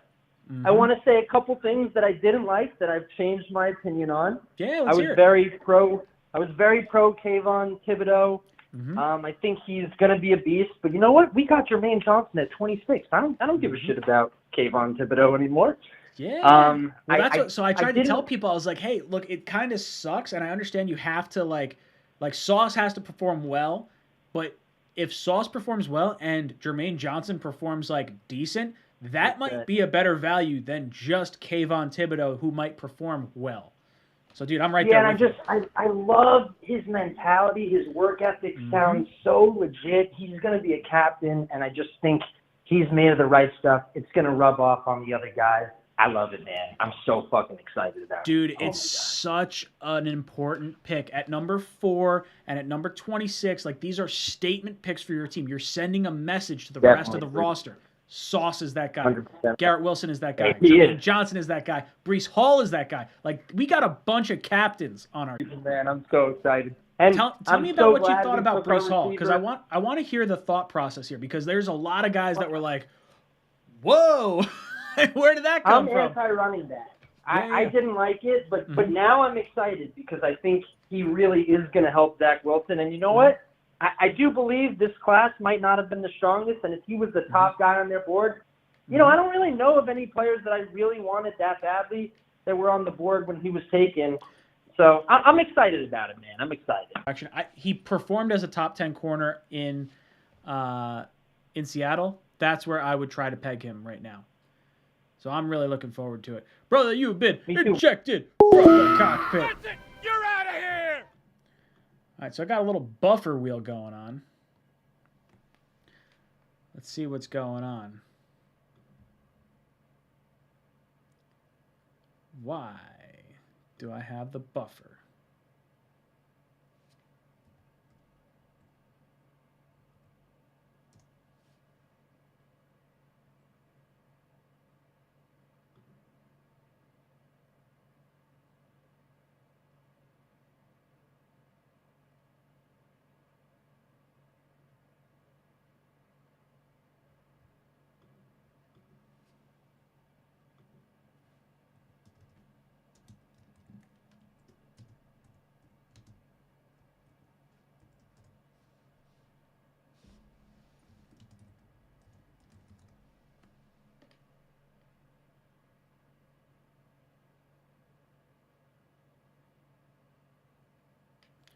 All right. Am I back? I don't know if I'm back. I'm not sure. I'm all sorts of confused. Wife paused his Wi-Fi, and I'm back. Okay, there we go. See, that's what happens when I'm trying to do stuff. This is very odd. I don't know if it's the router or just Optimum blows. I had an old telephone hookup that was 75 download, and I never had this happen. Optimum, that was 75 download, like 4 upload. This internet, 300 download, 25 to 40 upload. And it's so unstable, and it drives me bonkers. Who we got? Call from Nate. Nate, what's up, dude? Welcome to the cockpit. What's up? Oh, how's it hanging, brother? How you feeling after this week's draft? I'm actually a Bills fan. Yeah. Ooh, okay. I want to talk to you. I want to hear everything. Yeah, I was calling in to address some rumors about Sauce. Saying he can guard Diggs. Ooh, it's going to be interesting. That's going to be a battle between Diggs and Sauce and friggin' Tyreek Hill and Sauce and like all these different things. Like 6'3" corners. It's going to be impressive. But, dude, Diggs is a good cornerback. And I actually like your draft. I was a little surprised you guys didn't go running back at 25, but I really like Kaiir Elam. Fun fact, Jets had his father. We traded him in the Mark Sanchez draft, and then Joe Douglas was part of the team in Baltimore that drafted his uncle. So I did a lot of research into Kaiir Elam. I think he's really good. I think he got a good player there. And then my favorite running back in the whole draft was James Cook. So as much as I really like Bryce Hall, James Cook, really friggin' good running back. Mm-hmm. Yeah, I was kind of getting sick of we always draft running backs in the second round, so I was hoping for Dean, but apparently there were some rumors about his pec. And yeah, that's what I've heard. Dude, when the Jets traded up, I thought we were getting Dean. So talk to me. How do you feeling like about the Jets draft? Are you a little concerned about where this division may eventually wind up you heading in, or are you kind of like, nah, Bills got it? Those first three picks are those are definitely something. So, but I think we got a more solid kind of battle-tested team. Mm-hmm. So maybe in a couple of years, but for now, I think we got it locked up. Yeah, you guys seem like the division favorites for the foreseeable future. Josh Allen is way better than I ever thought he was going to be. I thought after 2 years, I was like, this guy's a bust. Like, I'm so glad the Jets didn't go this route. And, dude, he made me eat so much crow. He's a really, really good quarterback, and I wish he wasn't, but I really like him. Like, I don't even really have that much hate towards the Bills. I have way more hate towards Miami and New England. Yep. New England, yep. Oh, man. Easy to hate New England. So talk to me. Is there anything about your draft that you didn't like, or maybe something about the Jets draft, or about the season? I want to hear from you. I like hearing from division rivals. Oh yeah. I think we addressed our problems. I don't think we needed to make as big as a splash as that you guys did, but it's definitely concerning seeing you guys get Jermaine Johnson 28. I was very surprised, or 28, 26. But I was very surprised to see him. I thought he like for sure was top 15 pick, but you guys got him 26, and I'm like, oh shit, you know. Yeah. Now I want to hear from you. What do you think about the Von Miller signing for you guys? Because I was shocked he got that much money. Like that. Like I know it's probably a 3-year deal realistically with like a stretched out signing bonus, but like that's a beefy contract for a guy that's a little bit older. Yeah. Well, for me, I saw it as kind of like we're really making a push for that Super Bowl in 2-3 years. So, you know, if we don't get that in 2-3 years, then yeah, who knows? I mean, because once Allen's contract legitimately kicks in, because this is his 5th year, right? So this was probably, I don't know if this is the heavy cap hit year or if that starts next year, but like you guys got to get a ring before that kicks in. Oh, yeah. Brother, thank you so much for the call. You have been ejected from the cockpit. Maybe I should have just ejected him as soon as he said he was a Bills fan. No, I'm kidding. I like hearing from you guys. I had people, Pats fans, Dolphins fans, Bills fans, commenting on my videos that were like, the Jets had a great draft. Like, you guys did well. And it makes me feel good to hear outside perspectives because of fan bias and, you know, all that good stuff. Call from Nathaniel. Nathaniel! What's up, brother? Welcome to the cockpit. Thanks, sir. No, I'm glad to have you, brother. How you feeling about this year's draft? I am feeling very optimistic. It's crazy, but I live in northwestern part of New England. Oof. So I live around, like, my whole development's full of, so I either have Patriots fans, Steelers fans, I have one that's a Viking fan. Weird. And my dad's a diehard Browns fan, and then my brother's a Broncos fan, and everybody, and I mean everybody, is terrified of the Jets this year. Oh, it makes me feel good hearing that. Everybody, even Patriots fans, are like, so we're going to probably get leapfrogged by you guys now because you guys had by far one of the best drafts between you and the I guess Detroit Lions had a pretty decent draft too, but like they're like, the Jets look dangerous. Dude, the Jets were like consistently considered like the best draft. Like there was, you know, some conversation. Chiefs had a good draft. Eagles had a good draft. Ravens had a great draft. I would say Ravens and Jets had the 2 best drafts. Right. I mean, and that kind of sucks for my dad because he's a Browns fan, but oh well. That's all right. Screw him. Yeah. Just one. I have just one concern. I love it. Let's hear it. So, why exactly do you think Jermaine Johnson was dropped at the end of the first round? So I'm not exactly sure, and it's a little interesting because I considered Karlaftis and Johnson like top 20 picks, and both of them wound up falling. There were no other edge rushers taken in that stretch of time, so I don't know if it's necessarily a Jermaine Johnson thing or if it's just like this is the top part of the class and no one necessarily fills that void. I think Johnson probably fell a little bit. The academic ineligibility coming out of college was probably a slight concern. Like, is this guy motivated? Is he devoted enough? And I really think he is. And then I think the other I definitely agree. I think that when I saw that we went up for him, I was like, all right, this is a complete different Jets team. I mean, I've been watching the Jets for the past, I want to say 15, maybe 17 years, and this is the most aggressive Jets draft I have ever seen. Dude, this is definitely the best draft I've ever seen, and it's definitely the most aggressive draft. I think you're absolutely right. The Jets were even trying to be more aggressive and get a 4th first-round pick to try and get Bryce Hall on a 5-year contract. Yeah, but I mean, we stole him in the 2nd round, so I mean, I really don't think that. You're damn right we did. Boom! You're out of here. You've been ejected.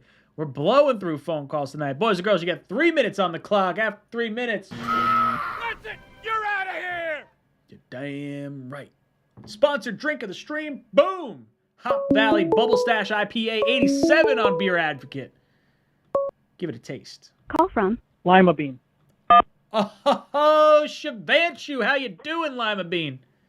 Oh, so many thoughts, so many ideas, hopes and dreams, you know. Dude, I want to hear it all. Talk to me.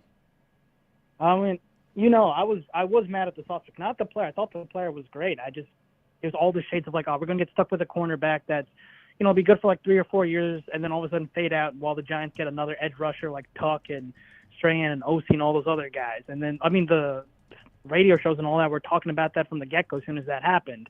However, with Jermaine Johnson changes the whole entire landscape, you know? Just now we have both. Now, as long as they pan out, it doesn't matter. I mean, I still kind of hope that everyone the Giants take bust, but that's my personal grudge. Dude, that's the biggest fear, right? Is if KT really hits hard and Sauce like bottoms out, like that would crush me. Because I don't want to hear friggin' every Monday morning, Kayvon Thibodeau got a sack and a half, 2 sacks yesterday. And the too many Jets Giants lost. fans on the air, man. Oh, too many man, Giants dude, fans. too many. But like, here's the thing, like, so obviously they're rookies, so it's going to take some time to like get acclimated. So you know, I'm trying to keep my hopes tempered. But the most important thing now I'm looking towards is injuries. That's the only true like monster we got to deal with, because for some reason, I have this great fear that every time we're about to pop, something happens. Like, you know, like Vinny Testaverde in 1999. Then we're 8-3 with Brett Favre. His arm gives out. Like something always goes down. Sam gets mono. I was looking forward to that season. Like it's just, I don't know. We got to take care of injuries somehow, like a miracle worker, a shaman, or something. But and here's the thing. Like I took a look at the Bears and Jags draft. I was like, oh man, they went like McCagnon, Idzik, and I was kind of happy because also personal grudges. I want them to bust too. Like I don't want to see Fields do good. Like, I don't want to see Trevor do good. I was happy. Yeah, I'll be honest. I like Fields, so I'd like to see him do all right. And he's in the No, NFC. he's not on the Jets. Bust, man. Bust all the way. Like, dude, running, I want another Trevor running Lawrence quarterback to be on a a high-powered bust. offense from college. No, bust. He's done. I'm done. Never liked him in the first place. But Dude, like, I want Lawrence to be. I don't really wish ill on anyone, but like if he could not be good and Zach is the best quarterback in that class, that would make me feel really freaking no, but good. like looking at his things, they got all defense. We went safeties, and I was like, oh man, that's full McCagnon with stands. Like, oh, it's beautiful to watch someone else go through it. But like, it's and anyone there are some negative Nancy's that are like bitching about like the linebacker and defensive tackle. I think the defensive tackle has been overblown so much. Like it's nobody like if you. I think Connor Hughes said it best. It's like past regimes kept overdoing defensive tackles and DBs, yet and they ignored everything else. And this is the first time we ignored those things and got like the most explosive playmakers. Like it's better this way. That's where the NFL leans towards. And it seems like, you know, it's like the Jets were always focused on like a backup catcher over and over. Like it's important, but it's not going to help you in the long run. Like Zach's development is important. Now, a linebacker that we draft in the middle round, they'll probably be replaced in a couple of years. It's not worth it. Like. Dude, I completely agree. You've been ejected from the cockpit. You're out of here! All right. We got Chris from Florida. What's up, Chris? He says, Chris from Florida, bro, I need to buy 3 extra minutes on the call line, bro. I need to bring the energy. Let's go, Jets. Jets. Chris, I will call you. Make sure you pick up. You're like one of the few people. There's a few people I got in like my Google Voice phone number thing. The energy's there. So when I see it pop up, I try to catch it. So I'll get to you in just a second. I'll try to call you, so make sure you're ready for that. NY Jets Situation Report says, can we take a moment and appreciate having 3 first-round talents at wide receiver on our team? Elijah Moore had a late first-round grade. Corey Davis was a top 5 pick, and now Garrett Wilson. A lot of people consider Denzel Mims in that category as well. Late first, beginning of the second. He fell to the second. Now, look, I'm not going to lie. There's a little bit of a concern. I shouldn't say a little bit. There's a lot of concern that Denzel Mims is not going to be able to hit the ceiling that I really thought he was going to be able to hit. And if he doesn't hit it this year, you got to move on from the guy. But, man, the Jets wide receiver room, when you consider, like, Berrios and Mims as, like, are bad. I shouldn't say bad. That's a bad way to say that. They're not bad. But I would say as the 4th and 5th receivers on our team, there's a point in time where those players would be the best wide receivers on our team. So just realize how drastically that's been. And it's not even the best receivers. Like, You're talking Uzama and Conklin. Like, those guys are receiving threats as well. Not to mention Bryce Hall and Michael Carter. Like, Denzel Mims is probably like 7, 8, or 9 in the pecking order in terms of touches right now. And if that's your like backup receiver, and he has the ceiling of 4.3 speed, 6'3" wide receiver, like that's his ceiling, that is astronomical. That's absolutely where you want to be as a team. The Jets are heading in the right direction. All right, let's see if I can get my boy Chris on the line. I'm going to cancel anyone else's phone call that tries to call in so I can make sure I get to Chris. This cat brings the energy every time. Come on. All right, Chris, I'm calling you.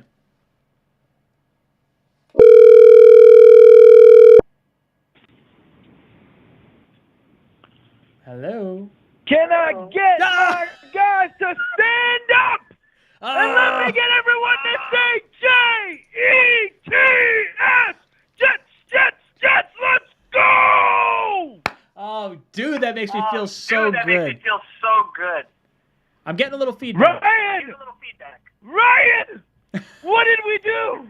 What dimension did we walk into, my brother? I cannot believe this. I'm going WrestleMania on this time because that's the last time the Jets were good, was when WrestleMania was a real thing. It's like The Undertaker came to our grave and brought us back to a culture-winning season. What is going on?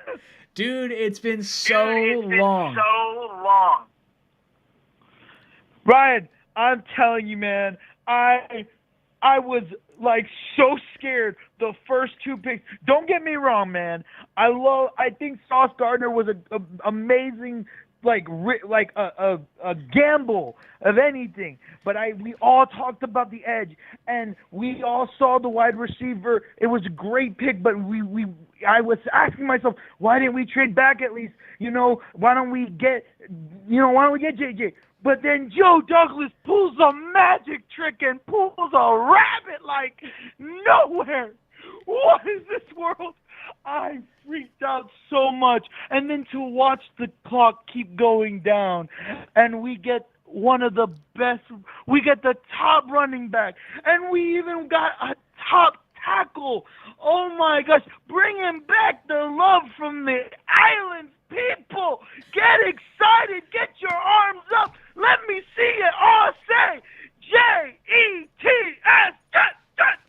let's go. Chris, I love it, brother. Thank you so much for the call. You've been ejected from the cockpit. Sorry, dude. I wanted to hear some more, but dude, I was getting a little bit of feedback, and I was not about that.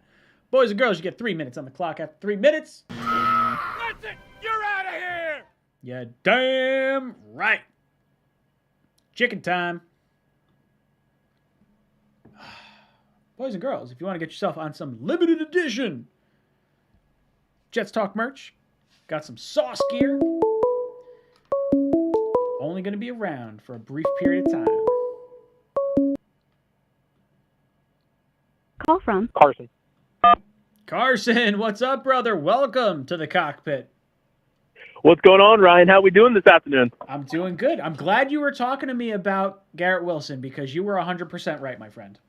I told you months in advance that Garrett Wilson was going to be a target at number 10. I told you, and now we're going to reap the benefits because he's the best wide receiver in this draft. He runs every route. I'm telling you, he's going to be our star wide receiver. He is. But anyways, I gotta say, there was a caller earlier. Mm-hmm. Okay, and he asked why JJ was falling in the draft. Okay, yep. And that got me thinking a little bit. Okay, and I looked into it a little bit, and there was multiple reporters from different teams and stuff that report to their teams. I think it was the Ravens, the Browns, the Cowboys, and the Bills reporters I looked at. Mm-hmm. And a lot of them said the same thing. They said the reason why, because they had Jermaine Johnson high up on their boards as well, apparently, from what I saw. Yep. And what they said is they don't view Jermaine Johnson as a prototypical edge. And the reason why is because he has, like I said before the draft, he said he has underdeveloped bend moves around the edge. So he's going to be your bull rusher off the edge, really. And they view him more as a D tackle. What do you think about that? I don't think I'd view him as a D tackle. I think when you look at Jermaine Johnson, the way that a lot of people that I've sort of heard talk about him is he's a very well-rounded rusher. So it's not necessarily pure edge rush the way you're getting from Kayvon Thibodeau, the way you might get from like an Aiden Hutchinson or a Trayvon Walker, but you're getting a guy that's consistently that, you know, he's going to be able to stop the run. He's going to be able to rush off the edge. So you're getting someone that might be closer to like a Brian Thomas with higher upside, and that's okay. And I'm all right with getting that type of player at 26. Like now, if you think that's the player you were trying to get at number 10, that kind of sucks. And I was going to go with him at 10. I would have gone with him at 4 if they wanted an edge rusher. So like I don't see for me, like for me, JJ, I love JJ as a talent. Sure. But I think with the to me in this draft there was 5 to 6 blue chip prospects in my mind. In my mind there was Hutchinson, Walker, there was Sauce, there was KT, and Iquanu. I think, and for a 6th, Garrett Wilson. So I believe those 5 to 6 were kind of the blue chippers of this draft. Okay. And I didn't love JJ at 10. I think it was a little early for him. Sure. And I just because he's not as complete as people think. Like I said, if you're going to rush off the edge against a pro right tackle, I view him. You know what's a good comp for him? Actually, That's it. You're out of here. Carson, I will talk to you in the Instagram DMs. I hate ejecting people like that. We've been talking like nonstop. He's one of the people that like he's been in my ear about Garrett Wilson, and I was like, look, dude, I like Garrett Wilson. I would like to go receiver in the 2nd round or trade up. I wanted to do the opposite of what happened, and I was wrong. I was 100% wrong there. Joe Douglas knows way more than I do. Call from Jonathan Madera, Keller. Hey, what's good, brother? Welcome to the Cockpit. What's up, Rod? It's your boy, AZ Jets. How's it going, my man? Dude, it makes me feel good. I love hearing you call in. Talk to me. How are you feeling about this draft? Just couldn't be happier. Just watching you guys the entire time on the YouTube feed. It's absolutely great. I think I even called out sick work one night. Just had to watch day 2. I was just over it. Oh, dude. After day 1, I don't know if I've had a bigger shit-eating grin on my face in like a very long time. I know, just absolutely amazing. I just heard a Jets fan call in a little bit ago and said we had the 2nd best draft behind Baltimore. Dude, are you crazy? Killed me. Absolutely not. It hurt me. Baltimore, Kansas City, Yep. phenomenal draft. They had great drafts. The best draft in Jets history just happened. Oh, Don't dude, tell me that anybody else had a better draft than we did. Yeah, and I completely agree. I can understand why people like the Baltimore draft, but they are in a completely different position than where the Jets are. The Jets got immediate impact players at positions of highly valuable, slots that are going to start right away. Like you got your running back, your cornerback, your wide receiver, and your edge rusher 100%. all in one draft. Like I 100% love that. I like Baltimore's draft. I like Linderbaum. I like Kyle Hamilton. I like Ojabo. I like, a lot of the players that they wound up bringing in, and I think they had a great draft. But they didn't even That's get a not the receiver, draft the right? Jets could have. They never got their top receiver they wanted. They did not. That I was think their they're biggest need. I think they're going to run the ball. I think that's kind of the route they're looking to go. Tight end, run the ball control, and maybe they'll get an explosive wide receiver at some point, but I like what the Ravens did for what their team is. I like what the Jets did for what the Jets needed to do. The Jets could not pick the players that the Ravens picked and have the same type of draft. Yeah, just one last thing, Ryan. We talked about being Cincinnati of this year, and I honestly didn't believe that we could turn it around like it. We just did. And it's up to Zach to huck the ball around the field, but we're looking good and haven't felt this good about the Jets in a long time, my man. Dude, that's exactly what I'm feeling like. I feel like we might be able to be like the Bengals. Like, I'm not saying we're going Super Bowl, but I'm saying we can turn this around real quick. Football teams, more than any other type of sport, you can flip the script real fast. My only concern is that we have such a hard schedule and we're in such a stacked AFC that I'm sort of being cautiously optimistic. I just want to see growth. I want to see in the hunt at the tail end of the season. That's my biggest thing I want to see. That would provide me excitement going into next year. And as long as Zach Wilson doesn't implode or anything like that. But I think the Jets are absolutely headed in the right direction. Couldn't agree more, my man. Boom! That's it. You're out of here. I love the call, AZ Jets. Very much appreciated. I only cut you off because I enjoy the chicken. Otherwise, I would have said, let you finish the thought there. Lima Bean drops in, says, is it a good thing we didn't wait for wide receiver in round 2? Yes, it absolutely is. I was wrong. I was 100% wrong. There's guys that I do like in the second round. For me, if you could flip the script, let's say we went Sauce at 4, Jermaine Johnson at 10, I would still have traded back into the first. If you could have gotten up where the Titans were, I would have taken Christian Watson. That would have been the player I would have targeted. Now, it would have been the wrong decision because the Jets made the right decision. They knew, Joe Douglas knew Jermaine Johnson was going to slide a little bit. He didn't know he was going to be there at 26. He didn't think he was going to be there at 15. He thought there was going to be an opportunity for him to get an edge rusher in another capacity. But getting wide receiver 1, getting cornerback 1, getting edge rusher 2, 3, getting running back 1. I'm very glad the Jets did not wait on wide receiver because there was a run. As soon as Drake London went at 8, you had Garrett Wilson at 10, trade up for Chris Olave at number 11. You had a trade up for Jameson Williams at number 12. Jahan Dotson not too far behind. And then you had Treylon Burks go before the 20 pick or so. Was it 19? The Jets made the right decision, and they got our boy, Zach Wilson, the best possible playmakers at the positions of need that we needed. That is absolutely what we needed. Oh, man. What's going on, Chris? Call from Chris from Florida. Chris, talk to me. How you feeling? Hey, you good? You don't hear no feedback? I don't hear any feedback now. You're good. All righty. Sorry, man. I had you on speaker because I was just so excited. All righty, man. I took my shots I took some Hennessy shots. I took some tequila shots. I am so chill, bro. Oh my gosh. Ryan, this was an amazing draft, dude. And in Joe Douglas we trust. Like I said, in the beginning, I was so scared how the draft went because I really wanted that edge. And then I thought with having picked Sauce Gardner, I said, we're going to double down on defense. So number 10 was going to be the edge. And he went offense. Mm-hmm. And I was just thinking we're going to sit back here because there's no way that JJ, a top 5 pick of edge rushers, he was a top 5, at least for me. So I didn't think JJ, who I really wanted, was going to go far that down. And then seeing who the Jacks had picked in their first pick, I was like, it's not going to happen. And then again, man, I just could not be more happy how Joe Douglas handled this. This relationship between our coach and our GM is one of a kind, man.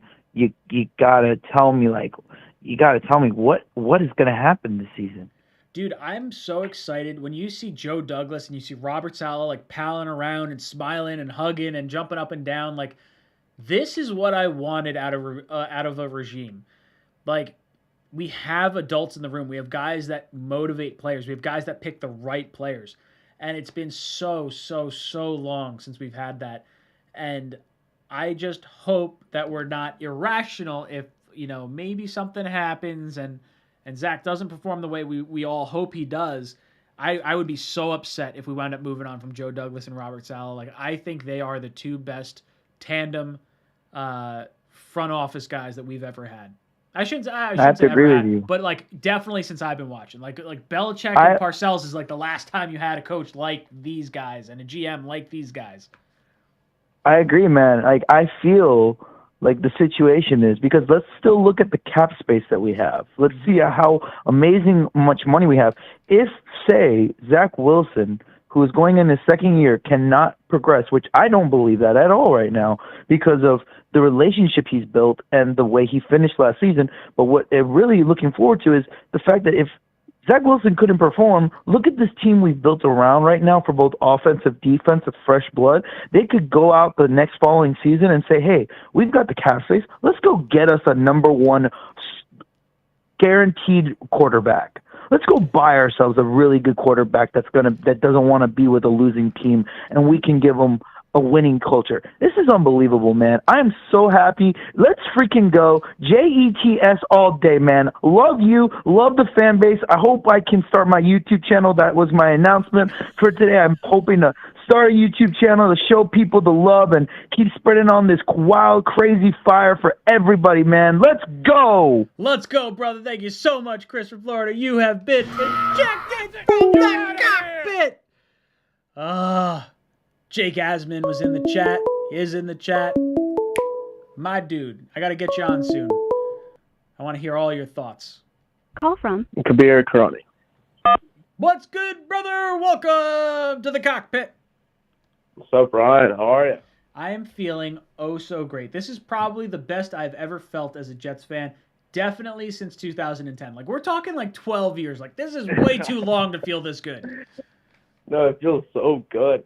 Like, I think the first video I ever watched of yours was like Jets hiring Greg Williams. Oh. And then I stopped watching the Jets in total after like 2 years. And I stopped watching you, and I come back and see you have this crazy setup now. Like, you're 400 people in the live stream. It's crazy. Dude, I appreciate it. I remember doing that the Greg Williams stream, or not even a stream. It was a video. Because I think I'm pretty sure I had money falling down from Greg Williams, and like how Sean Payton gave up some money to give it to Greg Williams. Like, I was a big fan of Greg Williams.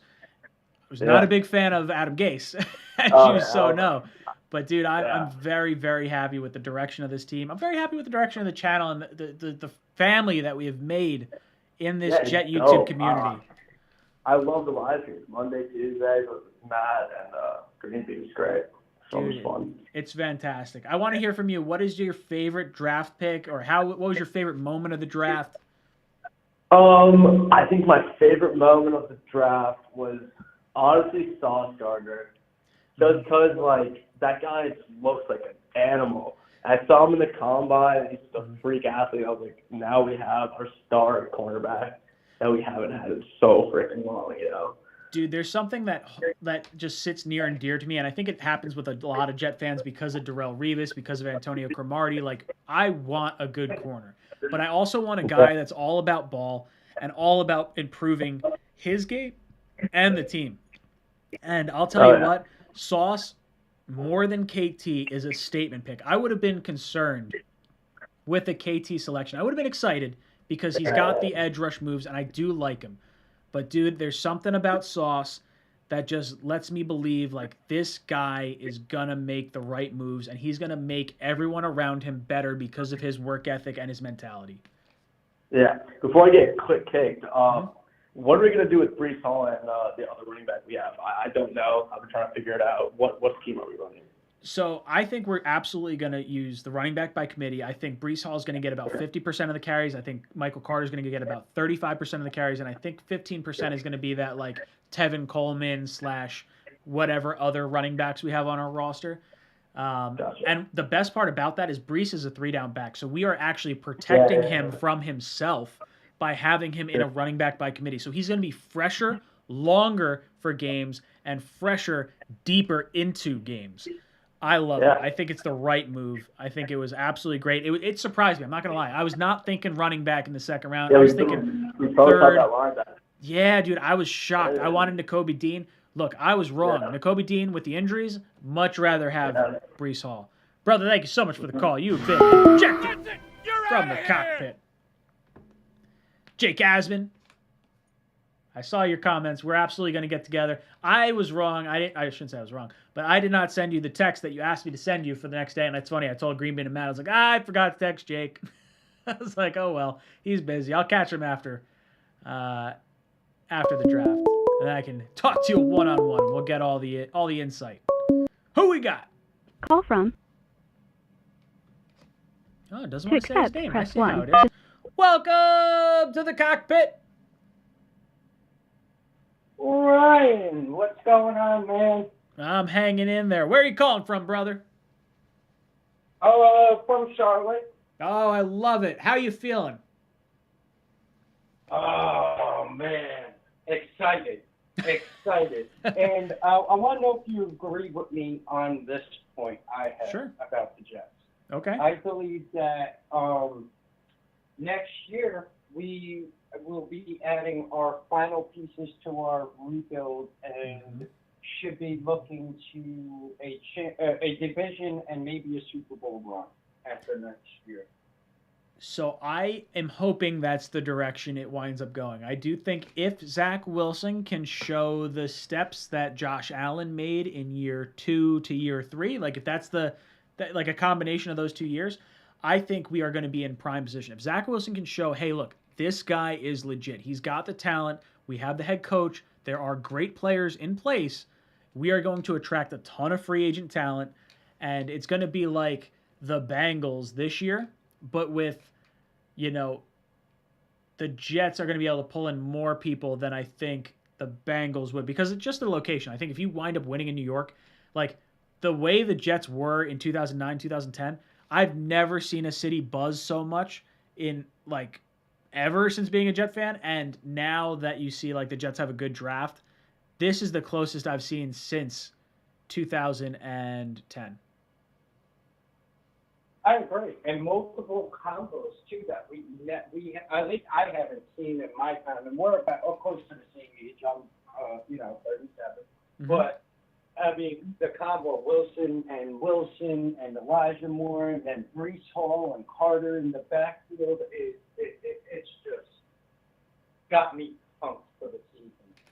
Dude, I can't wait to see how Mike LaFleur plays with all these little chess pieces he has and moves them all over the map. Like, I'm really looking forward to everything about this upcoming season.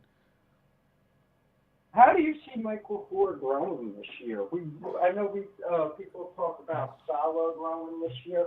What about Mike LaFleur? I'm really interested in that.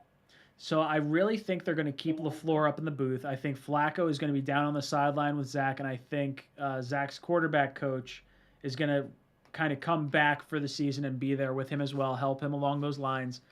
I think LaFleur... As far as play call.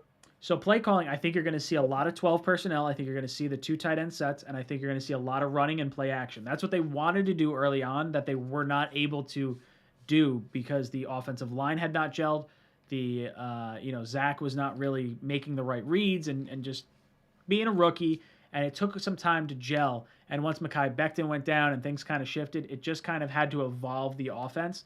And I do think that that LaFleur will play more to where they wanted to go as opposed to where they ended up going. And I think you're going to see a better game plan with the play action, with the heavy run schemes, with the tight ends than you saw all of this past year. But brother, thank you so much for the call. You've been injected from the cockpit.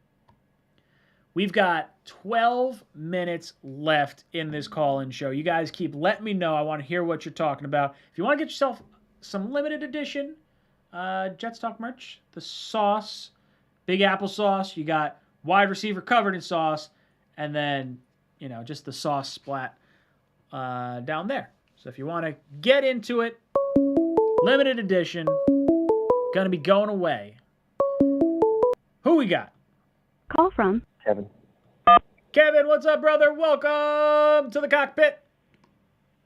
Hey, how are you? Hey, listen, what a great draft, but I think, looking at this season moving ahead, we really, really got to be focused on winning football games. Absolutely. And, I don't want to hear from Coach Saleh that takes 3 years. I want to start winning football games. I'm not saying we have to win a Super Bowl. I'm not saying we have to go to playoffs, but I really want that aggressive approach they took in the draft translated to the coaching staff. And, this talk about just getting better. No, let's go win. Let's go compete for a playoff spot. They got an improved offensive line. They've got weapons on the receiver. They spent a lot of money on the defensive backs. I think 7 wins is a minimum for this team.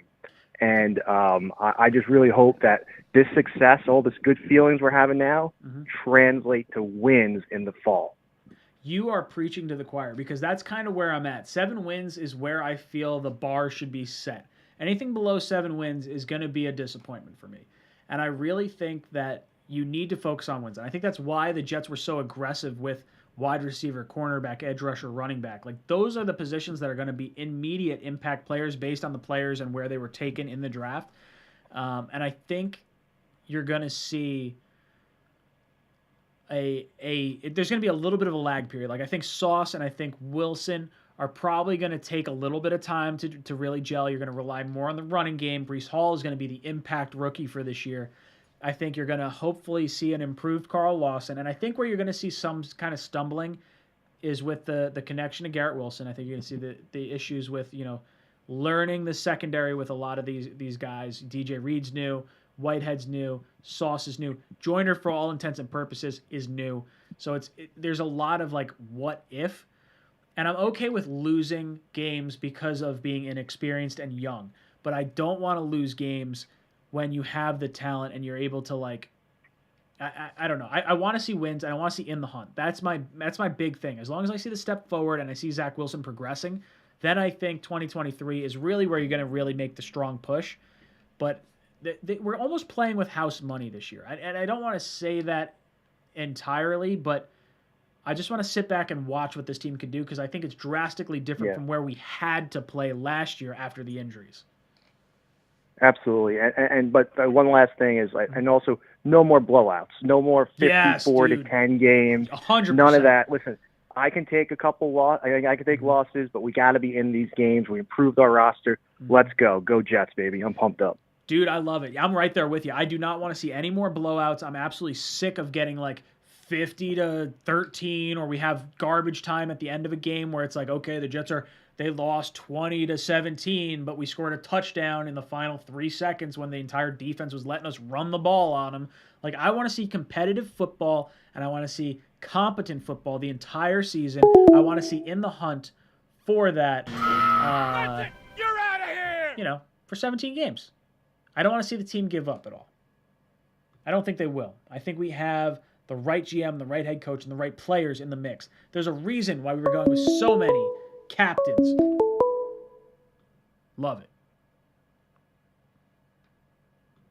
Call from JT. JT, what's up, brother? Welcome to the Cockpit. Ryan, holy shit. Pardon my language, but dude, what a draft. Oh, man. Dude, I have not felt this good in like 12 years. This is by far the best I've felt as a Jet fan. Dude, I was in a Discord call with my friends when we traded up for Jermaine. Well, I had you guys on, and I was in a Discord call with buddies. Dude, I ran into my room just to scream my freaking head off, dude, when we drafted Johnson, dude. I texted my dad. I was like, it's got to be Johnson, got to be Johnson, got to be Johnson. Jermaine Johnson. I'm like, oh, my God. Dude, I was just hoping. I was praying. Like, as much as I would have been fine with Karlaftis, like, I really like Johnson, and to see it all kind of fall into place was just, it was so special. Oh, dude, and then Bryce, I didn't do too much research. I didn't have a lot of time to do a lot of research. Kind of listening to you, Matt, and Greenbean. Sure. But, dude, I watched Bryce's highlights today. Dude is a monster. I didn't realize he had, like, over 50 touchdowns in 3 years, like, over 1,000 all-purpose yards in at least 2 of them. Like, he had over 1,000 all-purpose yards in all 3 years. He had 1,700 yards the last 2. 1,700 yards the last 2, and 1,100 his freshman year. Dude had 23 touchdowns, and 10 touchdowns his freshman year. Like, incredible.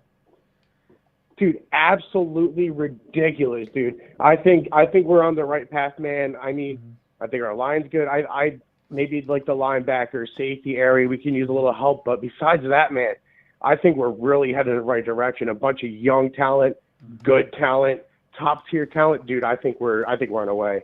What makes me feel really good is you see the chemistry between the players, and that means a lot. Like, Braxton Berrios coming back for less money. Zach Wilson. That's huge. Oh, dude, Zach Wilson getting on the same page with his receivers. Like, hey, we're meeting up. We're going to throw some passes right now. Elijah Moore and Michael Carter, the buddy-buddy system they got going on, combined with the way this draft class is going to add to that, this is the chemistry you want for a young team. Insane. And little, like, silly chemistry that I think can have an impact and, like, a good impact. Wilson, Carter, Bryce Hall, Quincy Williams.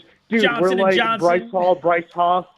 Johnson is Johnson, right, dude? Right. Like it's insane, dude. Like I think all that, like, and just actual like chemistry, like the way the team's been building, dude. Oh my God. It's something that we've been waiting for a long time, and we're waiting for the rebuild. It's been one of those things where it's like, okay, we've been rebuilding since just before we got Sam, and then we were rebuilding once we got Sam, and then, oh, Sam's not the guy. Now we got to rebuild around Zach, and it's like, man, this is taking forever, and like Jet fans don't deserve this. We have been loyal for so long. We deserve some winning, and I think that's where we're headed with Joe Douglas and Robert Saleh. Dealt with so much. Is the chicken coming, man? You got 6 seconds. 6 seconds? Oh, man, I wanted to get the chicken, man. It's okay. Enjoy your night, guys. He said he wanted the chicken. He got the chicken. Boys and girls, we got 4 minutes. Let's get another call in here. Who we got? Call from Blake. Blake, what's up, dude? Welcome to the Cockpit. Hey, what's going on? What's going on? How are you I'm feeling? just so excited. Oh, I'm dude. so excited.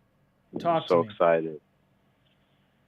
This was the best draft I've seen our team has done. And it has me excited because, you know, Joe Douglas, you can see that this guy was always plotting and planning with all the, you know, accumulating, you know, the draft pieces and all that.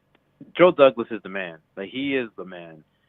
But I think the main point is, like, we need to improve next year, even within our conference. Sure. I don't want us to lose twice to the Pats, lose twice to the Dolphins, lose twice to the Bills. At least we split a series with the Pats and Dolphins, and have one competitive game. Even if we lose both games with the Bills, at least each game is competitive. I have a feeling that's going to happen. I believe in Zach Wilson. I'm just excited. Yeah, dude, I'm right there with you. I want to see competitive football within our division. We haven't won a division game in like 2 years. So going against the Pats, going against the Dolphins, I think we can split those games easily, and I think it's not out of the realm of possibility that you could sweep one of those two teams. I think we could be competitive against Buffalo. They clearly are one of the best teams in the AFC. So I'm not going to be beat up if we lose against them. I just don't want to see blowouts like the last caller said. Like, I do not want to get blown out in any games.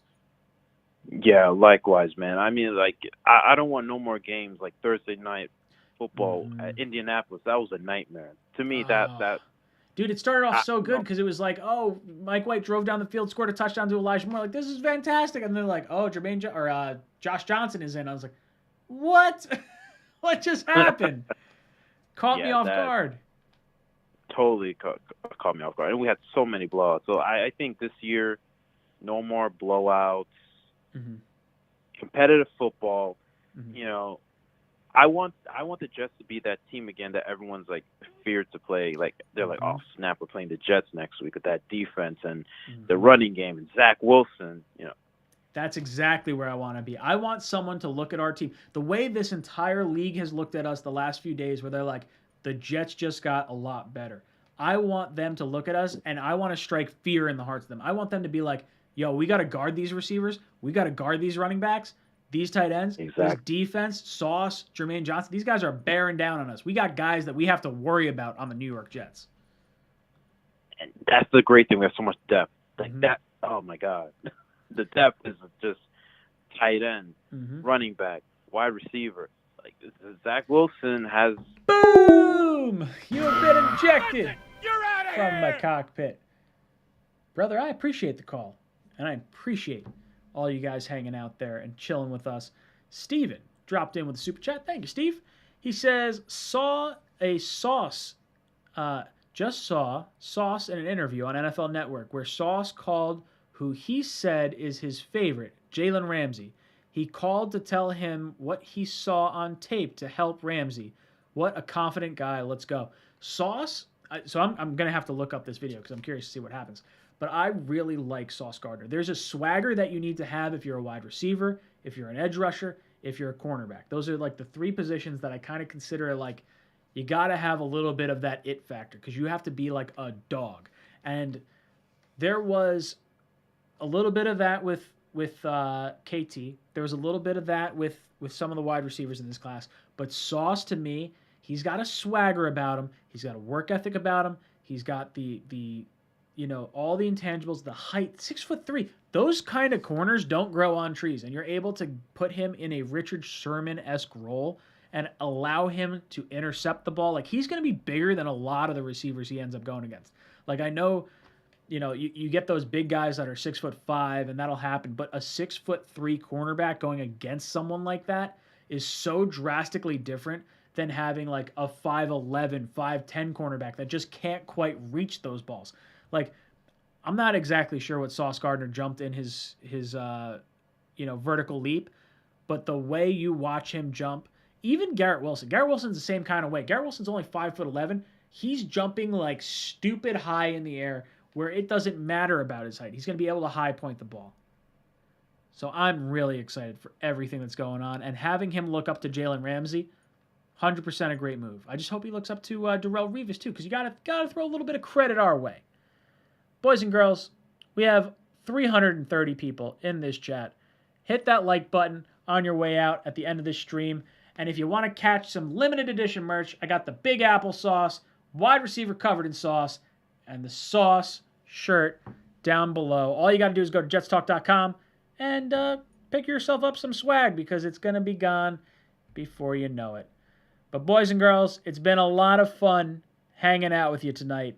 I love hearing your opinions on everything New York Jets draft. I'm going to be live tomorrow with Greenbean, O'Leary, and myself for the Talkin' Jets panel, closing out the NFL draft. We're going to put a little bow on it. This is Jets Talk, signing off. Jets.